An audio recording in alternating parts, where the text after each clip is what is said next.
on a Thursday morning. Trucks unloading up at the Port of Shelton. Oysterfest is just around the corner. It's a fun time here in Shelton and Mason County, and we continue our great conversations. Dave Arbaugh and Candace Cahill. Good morning, y'all. How you doing? We're doing great. Good morning. Good morning. Good morning.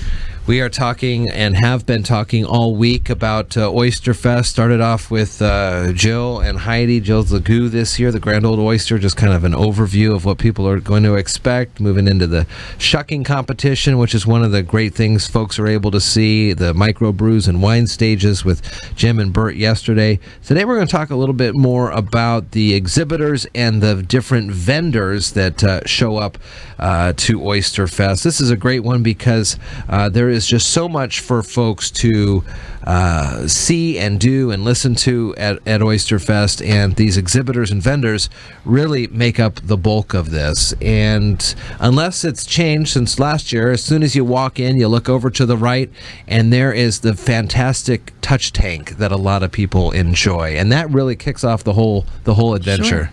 Yeah, and Jeff, let me just start with a little bigger picture, is to remind folks that Oysterfest is all about supporting the nonprofit community of Mason County. Mm-hmm. So all the food vendors, Dave's the vendor chair, all the food vendors are all there to raise money for their nonprofit organization. There's things at the high school and community service groups and lots of things all over the county. It's really serving that nonprofit community in all spectrums that you can imagine.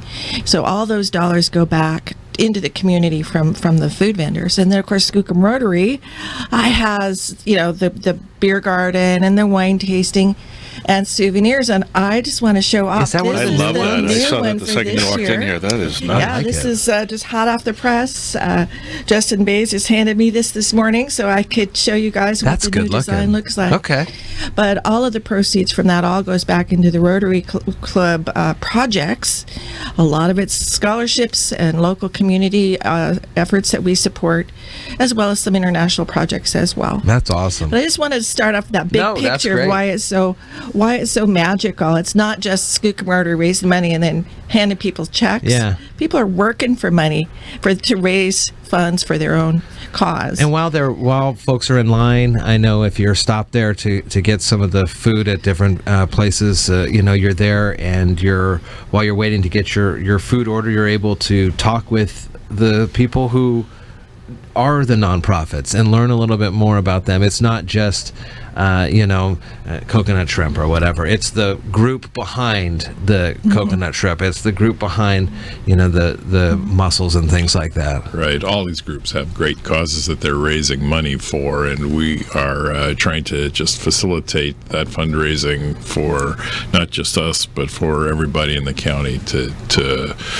push funds out to great and deserving organizations right here in Mason County. So Candace, let's stick with you for a little bit here and talk about some of the different exhibits that people are going to see, and then we'll move into the different types of food. So there's 20 different informational exhibits, and most of them are geared towards information and making it fun, so that there's something for kids of all ages to enjoy. It's not just an adult exhibit. The touch tanks, actually, they're going to be on the left this year, sitting next to oyster shucking, but they are there, and that's always great. And then the Washington State Department of Health is there, and they have shellfish there as well, and teach you all about the biology of how these things grow and reproduce. And the water quality is really important for shellfish, and so several of the exhibits are geared towards things that you might not think of water quality, but that have an impact on it. So even this year we've got kitten rescue, which you wouldn't think is water quality or aquaculture, and it probably really isn't, but when you've got animals out there, especially wild animals, can be pretty destructive to natural birds and things like that. And so as that organization works to maintain a more healthy population. It's healthier for all of us. We had them in a couple weeks ago talking about the feral cat population in the county, and it's So I mean, like I say, it's a bit of a stretch, but we think it's important. It's fine. And I don't think they're going to be able to bring kittens to Oysterfest though. No, dang. Plenty of pictures. Folks can stop by on the way out. I was thinking like a Far Side comic strip of the animals that are in the touch tanks. They're looking at the other ones going, we could have ended up in a food booth like you guys. But right, exactly. We're safe. Well, there's always the crowd favorites of the boats. The guys that have those big, beautiful to scale boats in the pond that putts around with their little remote control. And then also our radio control flyer group has their big planes, and those are amazing. Yeah. And that's really a crowd favorite. Sound learning, toys for tots, Hood Canal salmon enhancement, and Washington State Parks boating safety. Now that's going to be interesting. They were there last year for the first time, and they did a really good job about talking to kids, especially about using life jackets, how to use them, how to put them on, things to be safe as you're boating. And so things like that are all really important. Cool. I think turning points there, and another really popular exhibit is the PUD electrical safety exhibit. That's in the souvenir tent again this year. They do a really good job of talking to kids about and adults how to stay safe around power lines and what to do if you see something down. It's really important. Oh, sure. To have that, so they're able to see a lot of people. So you mentioned a couple nonprofits in there, like Turning Point, for example. Let's use them. They also have a food booth, or how do you get that distinction or the difference between we're going to offer food this year, or we're just going to have an exhibit this year? Well, there's two basic categories: exhibitors or vendors. And exhibitors are organizations that Candace has been talking about. She works with them. They are there to provide information and inform the public about what they do, what programs they have. The touch tanks are part of that, so it's more like education and outreach. Okay. Vendors are in a slightly different category. It is they are also charitable nonprofit organizations, but they are there to raise money as well as do the education and outreach component. So we'll have as vendors scout groups. The new group, or a returning group to us this year, is the Northwest Filipino American Association. We'll have, of course, the Senior Services of South Sound with their famous coconut shrimp. So groups like that can also they'll use Oysterfest as a chance to educate, but they also raise money by selling a food product. And what we try to do is provide everybody with suggestions so they don't have competing versions of the same food item. Right. And because, there's no limit to what kind of seafood. It's mostly seafood, not exclusively. There's no limit to what we can do there. So we encourage vendors to explore different things that aren't directly competing with each other. How often are new organizations brought into the fold for vendors and food?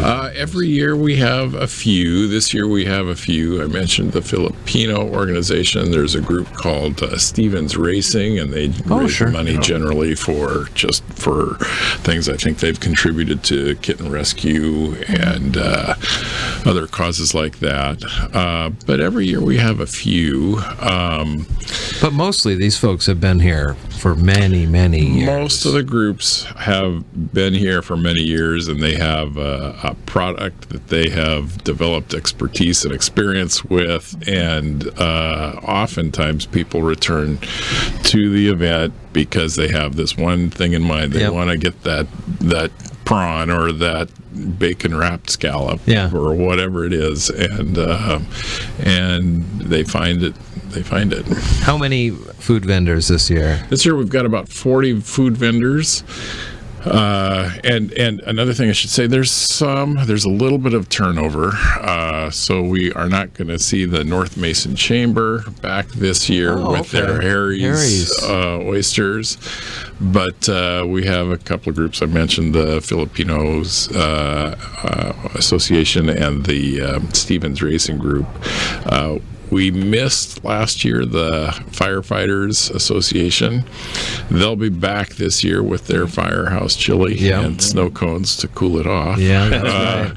So we have, I think, maybe 2 or 3 new groups this year out of the 40.